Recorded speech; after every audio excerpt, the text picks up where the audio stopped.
अच्छा ॾिसो सद्दाम सूबे साहब जी फुर थी वई या सोशल मीडिया प्रेस क्लब तव्हांजी प्रेस क्लब जी फुर थी वई, इहे वाक़िया आम रूटीन जा वाक़िया भले तव्हां वेठा पिया हाँ जी जी हाँ उन में पुलिस लाया निकिरी या रिकवरी न थी आहे त तव्हांजे प्रोग्राम जे थ्रू मां SSP शिकारपुर शाहज़ेब चाचर साहब खे अपील कंदुसि त साफ़ या नंढा नंढा इशू इन्हनि खे प्रायोरिटी बुनियादनि ते तव्हांखे हल करणु घुरिजे, छाकाणि त पुलिस जे अंदरि बि कारियूं रीडियूं मौजूदु आहिनि। SSP ऐं मीडिया इन विच में गैप पैदा करण जी कोशिशि कनि था।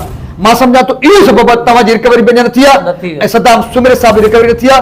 उहे सभी कारियूं रीडियूं जेके विच में गैप्स पैदा कनि था, जेको मामला ख़राब था कनि, SSP जे तो साफ़ी ग़लति आहे, साफ़ी जे तो SSP ग़लति आहे, ग़लति न साफ़ी आहे न ग़लति SSP आहे, ग़लति उहे कारियूं रीडियूं आहिनि जेके इख़्तिलाफ़ था पैदा कनि। त करे अलाह कंदो इहो मामलो इंशाअल्लाह पाण तव्हां सां पंहिंजे साफ़िन सां गॾु आहियूं, दिलि ऐं जान सां गॾु आहियूं। प्रायोरिटी बुनियाद ते मां पर्सनली अॻ में ॾिठो आहे, वरी बि ॾिसंदासीं नंढा मामला आहिनि हल थी वेंदा असांखे पुलिस मां ऐं ख़ासि तौर SSP मां उमेद आहे। बाक़ी जिन कारियूं रीडनि इहा रुकावट पैदा कई आहे इंशाअल्लाह ताला उन रुकावट खे ख़तमु कराईंदासीं।